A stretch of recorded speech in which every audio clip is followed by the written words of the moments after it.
Welcome back to Carneades.org. Today we're going to be continuing with our series, Dumbfounding Definitions, Dizzying Distinctions, and Diabolical Doctrines, a series running through some of the jargon of philosophy. Today we're going to be looking at a term in the philosophy of economics called what is willingness to pay. Now, this video is brought to you by our brand new book that we just published called Are All Lives Equal? Why Cost-Benefit Analysis Values Rich Lives More and How Philosophy Can Fix It. Stick around at the end for more. Now, economists use the concept called willingness to pay, or WTP for short, for a range of purposes from modeling consumer decisions to helping businesses set prices. Some of these usages are largely divorced from philosophical questions, while others are deeply intertwined. In this video, we will explain what economists mean by willingness to pay, some of its uses, and several reasons that philosophers take issue with it. Let's check it out. So, willingness to pay means exactly what it sounds like. It is the amount of money that you would be willing to pay for a certain good or product. You might imagine this in several ways. Imagine you want to buy a donut. You walk into a donut shop, but before you look at the price, you think in your head, how much would that donut need to cost for me to walk out right now and say it was too expensive? The lowest price that would cause you to walk out of the shop is just above your willingness to pay. So, if you would walk out if the donut was $2.01, but you would buy it if the donut was $2, your willingness to pay would be $2. Another way to think of this is, what is the price at which you would be indifferent between buying the donut and having your money? That level is your willingness to pay. Yet another way to think of it is to imagine that there is only one donut left in the shop, and you and another customer both want it, so the shop holds an auction. The teller starts the bidding at 1 cent and increases it by 1 cent each time. The highest amount you would be willing to pay, or the value after which you would let the other person have the donut and you would rather keep your money, is your willingness to pay for that donut. Different people have different willingnesses to pay for particular goods, and your willingness to pay may decrease as you get more of something. You might be willing to pay $2 for your first donut, but only $1.50 for the next one. You might be willing to pay $3 for a donut when you're very hungry, or only 50 cents when you've just eaten. A key component to understand about willingness to pay is that it is bound by ability to pay. Even if you really want the donut, if you only have $2 in your pocket, that's the most you can be willing to pay for it, in the economic sense. In other words, if you are in a bidding war over the last donut, and the other person brought more money that they are willing to spend with them, they are considered having a greater willingness to pay, even if you would get a greater psychological benefit from the donut, or if you would be willing to pay more if you had more money. This is going to be important for the philosophical applications of willingness to pay later. Now, one application of willingness to pay is to help businesses set prices. It should be fairly obvious why a business would want to understand how much people in their market are willing to pay for their goods. If everyone is only willing to pay $2 for a donut and you're selling them at $5 each, you will not make much money. Similarly, if you're selling them for 25 cents each, you're probably leaving some money on the table, and people might be willing to pay more, and therefore you might be able to make more profit.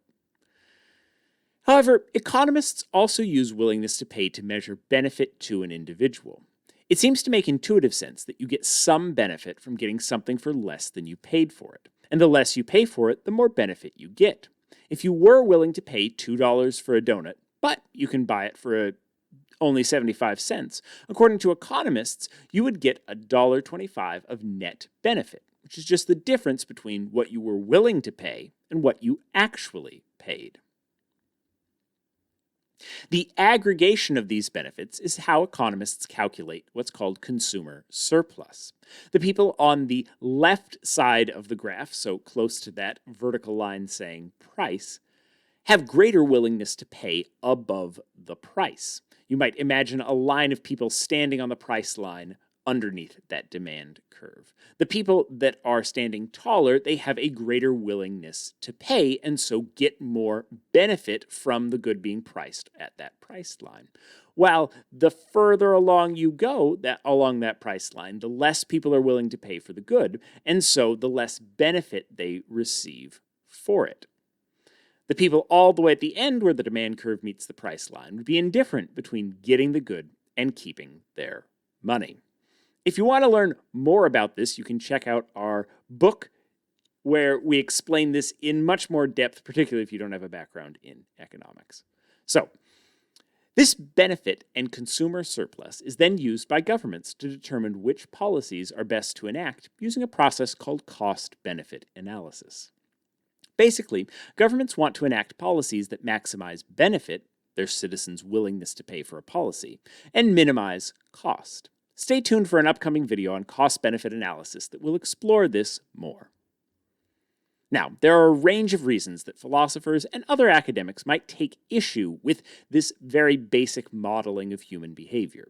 The entire field of behavioral economics is devoted to challenging the assumptions of economics from the perspective of psychology, claiming that people might not behave in the ways that economists assume they do. Philosophy, however, has different concerns. Philosophers have a concern with associating benefit with willingness to pay. It seems that someone who is dying of thirst and spends their last dollar they have on life-saving water gets substantial benefit, i.e., their life seems to be saved. However, according to economists, that person's benefit is zero, since their willingness to pay was equal to the price. They couldn't have a higher willingness to pay because they didn't have the ability to pay more. If you spent the last dollar in your pocket on a bottle of water that cost exactly $1, you don't get any economic benefit from that purchase because you paid exactly what you were willing to pay for it. Because you were constrained by your ability to pay, even though that water may have saved your life. In fact, this points to a substantial issue with using willingness to pay to value benefits. It is constrained by the ability to pay. Therefore, the poor with little ability to pay will always be judged as receiving less benefit, while the wealthy, who have a very high ability to pay, will be judged as getting more benefit than they actually do. Think to yourself, who benefits more from a $1 bottle of water? A person with only $2 to their name, dying of thirst, who pays that $1 and who would be willing to pay that full $2 for it? Or a millionaire who's not thirsty at all, but is willing to pay $100 for it just because they have so much money and they don't care?